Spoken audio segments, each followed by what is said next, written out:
How to age-proof your legs, if you're 50 plus. Now, I've seen over the years that folks 50, 60, 70 plus who are able to enjoy life doing the fun stuff and maintain their independence benefit from strong, flexible legs. Strengthening all your lower body muscles is so important to your long-term health and mobility that they could be called the fountain of youth. Hi, I'm Kevin, your 70 plus host for Loving 50 plus. If your legs give out when walking your little Pekingese pooch, while his little legs are still going, you definitely need to strengthen your legs.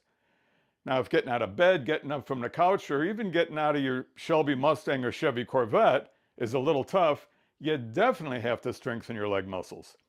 The bottom line is, if you have trouble with daily activities now, what the heck are you going to do 5, 10, 20 years from now? Well, don't worry, because I can assure you, strengthening your lower body muscles, your quadriceps, your thighs, the hamstrings, the back of your legs, your glutes, your rear end, your calf muscles, as well as the important muscles in your feet, will pay big dividends in your strength, shape, and balance now and throughout your wonderful life to come. And the way to accomplish this, it's simple and requires no grunting or groaning. But let's look at lower body strengthening program to help keep you walking and dancing and skiing and chasing your nieces, nephews, and grandkids, and help reduce your risk of falling. And God forbid, if you were to slip and fall, your legs would be strong enough to get you back up and going again. Now, as the cautious folks we are, be sure to check with your doctor before starting any exercise program. This is especially true if you feel pain in your knee or ankle joints when moving or getting up from a chair. Make sure there isn't an underlying medical issue. Maybe ask your doc for a reference to a physical therapist for guidance. Okay, let's get started. Now, if I had to pick one exercise, and I've mentioned this in the past too, one exercise that's extremely effective in helping to strengthen, firm, and improve lower body flexibility and balance, it would be the venerable squat. The squat is a compound movement, meaning it involves several muscle groups and joints working together. Now, the National Institutes on Aging recommends starting out with chair squats. Now, chair squats are self-explanatory, but they'll do so much good for you. You're going to have a nice solid chair, preferably something that doesn't slide around. Put it on a carpet, feet shoulder width apart. Get comfortable. This is a stance where you don't feel like you're going to fall over. Nice and comfortable. If you're a little uneasy, get a chair with arms on it or hold on to the counter. All you're going to do is, here it comes the revelation. You bend your legs till you're just about to touch the chair and you stand back up. There's your chair squat. A personal trainer would charge you $50 for that information. But what we're going to do, remember, is you're going to be careful. You want to make sure you feel it in your thighs. And we're going to go down for a count of 2, 3, 4 seconds and up for a count of 2, 3, 4 seconds. Remember, our goal is to strengthen the muscles that help you get up from a seated position, as well as develop the hip and knee and ankle strength that's so important factors in balance and flexibility. Now, once going up, once going down is what? It's one repetition. And one rep equals, for our instances, one time we're doing it, do it 10 times, 10 repetitions. 10 repetitions is one set. Now, we discussed this before in episodes 1150 plus. You can get more out of each repetition by being mindful of the muscle you're trying to work. So for squats, even though most of your lower body is involved, focus on your thighs to begin with, the front of your leg.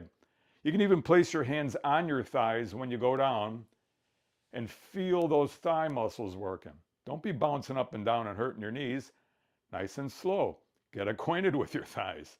Now, you don't have to carry on a conversation, hello thighs, all this mind stuff and everything else. The bottom line is, after 10 repetitions, stand up. Evaluate. Any pain in your knees or your hips? If not, let's be very careful and very slow. Down, up. How many seconds was that? Down, 1, 2, 3, up, 1, 2, 3. Now notice what that does is it puts a lot more emphasis on your legs, on your leg muscles, so you're not bouncing up. Now, If you do find discomfort in a joint, stop, call your doc for an evaluation. You should feel the effort in the thigh muscle between the joints, not in the joints. Remember, it's no pain, all gain is our motto, not like those old aerobic programs. Now, if you're good and you only feel it in your thighs, remember between the joints, not in the joints, let's do 3 sets of 10 repetitions. And let's slow it down and keep tension in the muscle for good results. Give yourself a count of, say, 3 on the way down. 1, 2, 3, and 3 on the way up. 1, 2, 3. No, that wasn't 2.5. That was my 3. Nice and slow. Now try your leg strengtheners 3 times a week, say every other day. If your reps are getting easy and no pain in the joints, try to add a little weight, a little resistance. If you have dumbbells, hold one in each hand on your side. 1, 2, 3. Now our friends at the National Institute on Aging also recommend side leg raises. Now you hold onto the chair with a leg straight, lift one leg out to the side. That's why they call it side raises. Pretty simple. 2 sets, 10 repetitions each. Look at that, I'm going like crazy. Then obviously you flip to the other side. Then they say leg raises to the rear. You hold onto your chair, you keep your legs straight and straight back. 1, 2, 3. No, I'm not worn out.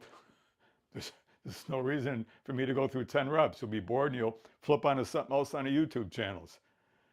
Now you don't force the movement. You go nice and slow. Especially when you're doing the ones from the rear, you're going to feel it in your rear end a little. Take it easy. After all that, I like to finish with toe raises. It's very important for balance. The muscles in your feet and ankles are very important for balance. You're basically just holding onto the chair and going up on your toes. But not on your toes like you're a ballerina. You're just basically going up, what would it be, like on the front part of your foot. You know, I like you to start, remember, don't do one leg at a time for toe raises, do both, because remember, you're lifting up your entire body weight. And don't overdo calf raises, toe raises. The bottom line is, you know, start out with maybe 2 sets of 10 reps. You know, I've seen people crank those out at the gym and are not used to them. They told me later about the terrible calf cramps that kept them up half the night. Take it easy. Now, that's our Get Started program. Give yourself, 3 days a week, every other day. And remember, every repetition you do is nice and slow that you feel in your thigh or your rear end or in your calf. It'll give you more results than cranking away dozens of repetitions. And let me know how you're doing with this. Now, thanks for watching our Loving 50 Plus episode. I appreciate you being here. I hope you're not too worn out from all this leg strengthening. And you're welcome to join us at Loving 50 Plus. If you have a minute, leave a comment, please subscribe, and watch for our next episode. What I want for you is to please take care of yourself.